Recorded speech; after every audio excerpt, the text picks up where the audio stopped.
Hello my dear friends, आज हम पढ़ने वाले 2.8 special types of angles. Okay, तो इससे पहले हमने ये सब कुछ पढ़ लिया था, है ना। ये देखिए, हमने 2.7 पूरा कंप्लीट कर लिया था, है ना। तो अभी हम पढ़ने वाले हैं 2.8। Okay, special types of angles. तो चलिए फिर हम पढ़ना शुरू करते हैं।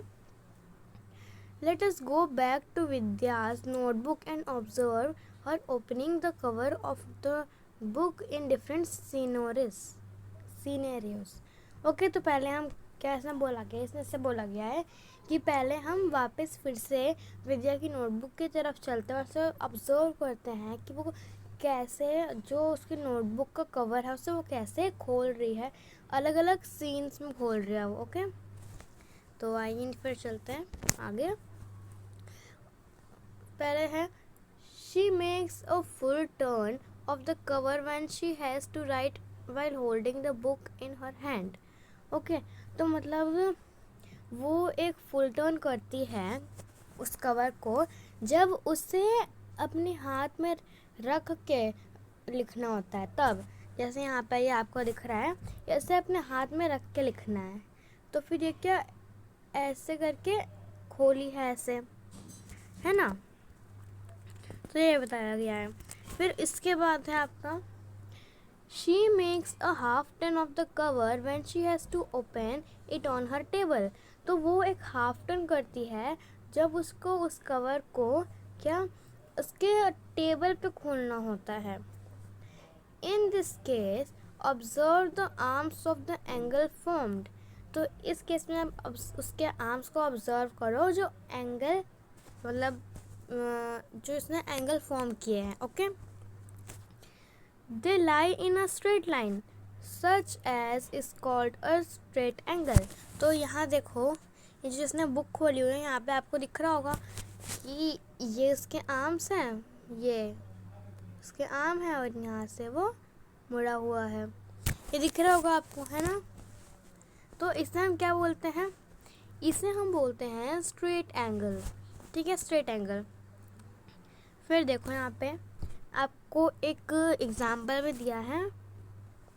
ये देखो, जैसे यहाँ ए से लेकर ओ बी, इसे ये क्या है, हमारी लाइन बनाई गई है, हाँ, स्ट्रेट एंगल। अब यहाँ पे क्या है, ये ओ है, वो हमारा वर्टेक्स है, और ये बी और ए ये हमारे आर्म्स है। तो यहाँ पे ना एक एंगल बन रहा है, आपको दिख रहा है। और ये लाइन कहाँ है, एक ओ से बी तक जा रही है, एक ओ से लेके ए तक जा रही है। रुको मैं आपको, हाँ, तो एक यहाँ से यहाँ तक जा रही है, ओ से लेके ए तक, और एक ओ से लेके बी तक। तो इसे हम लिख सकते हैं एंगल ए ओ बी, या फिर हम इसे एंगल बी ओ ए भी लिख सकते हैं, बात एक ही होगी। ओके, फिर उसके बाद हम देख लेते हैं क्या लिखा है आगे। Let us consider a straight angle A O B. पहले हम, हाँ ये देखो, ये बताए थे ना मैं आपको, ये जो स्ट्रेट एंगल बना है वो ए ओ बी है। Okay, observe that any ray O C divides it into two angles A O C and C O B. तो अगर मान लो कि ये जो है ना, ये स्ट्रेट एंगल, इसी में अगर एक रे है जो ओ सी है ना, अगर वो डिवाइड उसमें उसको टू एंगल में डिवाइड कर दी तो क्या वो एक ए ओ सी हो जाएगा और एक सी ओ बी हो जाएगा। ठीक है, तो इसे हमको देखना है। तो यहाँ पे इसको नीचे करके बताया गया है, हम देख लेते हैं। ओके, तो पहले हम इस फिगर पे पॉइंट आउट करते हैं। ये देखो, ये हमारी वो स्ट्रेट लाइन थी जो मैं पहले देखी, ये थी वो स्ट्रेट लाइन, राइट। फिर उसके बाद उसमें कहा था कि एक सी लाइन ऐड होगी, सी ओ सी वाली रे, तो ये भी एक ऐड कर दी इन्होंने, हो गई। ठीक है, फिर इसका नाम था ए, इसका नाम था बी, ये ओ था, और फिर वहाँ पे इसमें सी ऐड हो गया ना। और फिर अब देखो इसमें क्या बताया है, यहाँ पे दो एंगल बन रहे हैं, एक यहाँ पे और एक यहाँ पे एंगल बन रहा है ना। तो बस इन्हीं को अलग करके कर बताया है कि ये ए ओ सॉरी कि यहाँ बताया है ए ओ सी, है ना, ए ओ सी बताया गया है, और दूसरे साइड सी ओ और भी बताया गया है। तो इसे बस इसको अलग करके बताया गया है। ओके, फिर है यहाँ पे नेक्स्ट, सॉरी यहाँ पे क्वेश्चन दिया हुआ है, नेक्स्ट नहीं है वो है इट इज एक second, is it possible to draw O C such that the two angles are equal to each other in size. तो क्या है पॉसिबल है कि अगर हम ओ सी को इस तरह डिवाइड कर रहे हैं कि जो टू एंगल्स हैं वो इक्वल होंगे ईच अदर, मतलब जो अमाउंट होगा ना रोटेशन का वो इक्वल होगा, ऐसा पूछ रहा है। तो हाँ हम कर सकते हैं, आपको करके दिखा देती हूँ। तो हम इसे यहाँ पे ट्राई कर लेते हैं। ओके, तो देखो पहले क्या बताया था कि यहाँ पे हमको एक नीचे बेस कर लेना है। पहले तो ये बेस हो गया हमारा।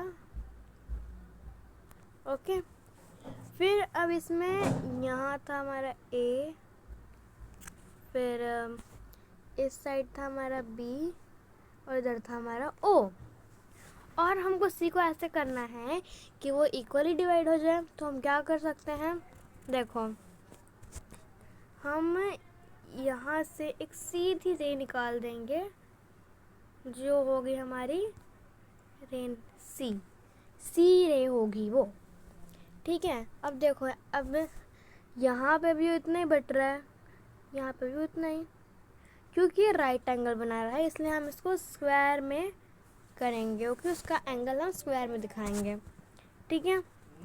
हम ऐसे बना सकते हैं। फिर नीचे चलते हैं हम, बाद में है let's explore. We can try to solve this problem using a piece of paper. Recall that when a fold is made, it creates a crease with is straight. तो मतलब इसमें बोला गया कि हम इस प्रॉब्लम को हम सॉल्व करते हैं एक पीस ऑफ पेपर लेके, ठीक है। तो हम वापस देखते हैं ये जो फोल्ड हुआ है ना मेड, रुको हम पूरा पढ़ लेते हैं फिर आपको समझाती हूँ मैं। Take a rectangular piece of paper and on one of its side mark the straight angle AOB. By folding, try to get a line passing through O that divides AOB into two equal angles. How can it be done? Okay, मतलब इसमें बोला है कि हमें एक rectangular piece लेना है paper का, यहाँ पे दिखाया गया है, और उसमें क्या एक स्ट्रेट एंगल जो है ना AOB, उसमें हमें एक लाइन बनानी है, फिर क्रीज हम बोल सकते हैं उसको। वैसे हमने इस पूरे चैप्टर में क्रीज ही बोला है तो हम क्रीज ही लेके चलते हैं, जो O से पास हो रही हो और जो AOB को इक्वल पार्ट्स में डिवाइड कर रही हो। तो ये कैसे होगा, ये देखो पहले मैंने आपको अभी बता ही दिया था, लेकिन मैंने पेपर पे नहीं बताया था, यहाँ पे आपको पेपर पे बता रहा है। तो सबसे पहले ये था हमारा, हमने रेक्टेंगुलर पीस ले लिया और ये हमारा स्ट्रेट एंगल था यहाँ पे, है ना। फिर उसको क्या हमने जहाँ पे ये ओ पॉइंट है ना, यहाँ से उसको हमने ऐसे मोड़ लिया है। फिर मोड़ने के बाद ये एक क्रीज बन गई है ना। फिर देखो फिर यहाँ पे दिया गया है fold the paper such that OB overlaps with OA. Observe the crease and the two angles formed. मतलब उस पेपर को ऐसे फोल्ड करो कि जो OB है ना वो ओवरलैप हो जाए किसके OA से, ताकि वो observe the crease and the two angles formed, और क्रीज को देखो और जो वो टू एंगल फॉर्म हुए हैं ना, देखो यहाँ पे वो यहाँ पे ऐसे दिया गया है क्योंकि स्ट्रेट एंगल था तो पहले ऐसा बना था। लेकिन अगर आपको क्या बोलते हैं वो राइट एंगल में बोला जाए तो वो स्क्वायर जैसे, यानी कि ऐसी क्रीज बनाने, ऐसी। ओके, चलो फिर चलते हैं हम इसको ना, मतलब पहले हम बता दूँ, इसको आप सीधी रखना। हाँ, ये टेढ़ी नहीं होती है, मैं टेढ़ी हो गई थोड़ी। ओके, चलो फिर चलते हैं नीचे। Justify why the two angles are equal, is there a way to superimpose and check. तो क्या आप मतलब बताओ कि क्या आप वहाँ पे मतलब एक वे, कोई वे है क्या सुपर इम्पोज करके और चेक करके? Can this superimposition be done by folding? क्या सुपर इम्पोजिशन फोल्डिंग से डन हो सकता है? तो ज़रूर हो सकता है। Each of these equal angles formed are called right angles. तो जो इक्वल एंगल्स फॉर्म हुए हैं, है ना, उसे हम क्या राइट एंगल्स कहते हैं। So a straight angle contains two right angles, यानी कि एक straight angle two right angle contain करता है। ओके, चलो फिर नीचे देख लेते हैं हम। ओके है, why shouldn't you argue with a 90 degree angle? तुम एक 90 डिग्री एंगल के साथ बहस क्यों नहीं करते हो? आज ये मतलब समझते हो ना। तो ऐसे ये ब्लू वाला एंगल पूछ रहा है, तो अब क्यों पूछ रहा है ऐसा? क्योंकि देखो ये तो छोटा है 90 डिग्री से, है ना, इसीलिए ये बोल रहा है because they are always right. क्यों? क्यों बोलो? क्योंकि वो ऑलवेज राइट होते हैं। अब क्योंकि राइट एंगल का एक और नाम होता है 90 डिग्री एंगल, है ना, वो डिग्रीज में है और ये उसका नाम दिया गया है। और ये तो अपना ही मस्त है, ये अपने में ही है, राइट। ये हमारा ऑब्ट्यूज एंगल हो गया और ये राइट एंगल हो गया, ठीक है। तो समझ गए कि जो इस मतलब ये बताने की कोशिश किया गया है कि जो राइट एंगल होता है ना, रुको, राइट एंगल, राइट एंगल जो होता है वो कितने का होता है? 90 डिग्री का होता है। उसे हम क्या 90 डिग्री एंगल कहते हैं। ओके, समझ गए। फिर यहाँ पे दिया हुआ है if a straight angle is found by half of a full turn, sorry. तो अगर एक स्ट्रेट एंगल क्या हाफ होता है फुल टर्न का, how much of a full turn will form a right angle? तो अब देखो, जैसे देखो आप, ये एक सर्कल है, अब उसका हाफ हमारा ये हो गया, है ना। तो अब क्या होगा कि ये तो फुल टर्न का हाफ हुआ, लेकिन अब हमें हाफ का भी हाफ करना है, तो या फिर हमको फुल टर्न का एक राइट एंगल बनाना है ना।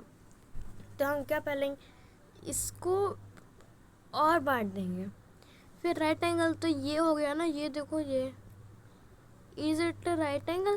क्योंकि राइट एंगल देखो ये बन रहा है ना, बिल्कुल जो आपको बताया था ना, जो स्ट्रेट एंगल उसमें दो राइट एंगल होते हैं। तो इसमें ये स्ट्रेट एंगल हो गया, इसमें दो राइट एंगल है। अब हम आगे पढ़ते हैं। Observe that a right angle resembles shape of L and angle is a right angle only if it is exactly half of a straight angle. Two lines that meet at right angles are called perpendicular lines.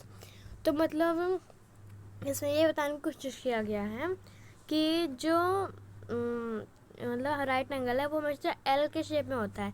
ये आपको दिख रहा है, ये L shape है, right, it is L shape में है ये, है ना। चलो, और जो राइट एंगल है वो परपेंडिकुलर लाइंस होती हैं, क्योंकि ये देखो जो ऐसे करके फिर उसमें ऐसे पास होती हैं ना ये स्ट्रेट एंगल में, तो उसे हम परपेंडिकुलर लाइंस कहते हैं। चलो इतना हो गया। अब तुम्हारा फिगर इट आउट है वो हम करेंगे हमारी नेक्स्ट वीडियो में। एंड तब तक के लिए bye and wait for my next video, मैं जल्दी डालूँगी। And bye.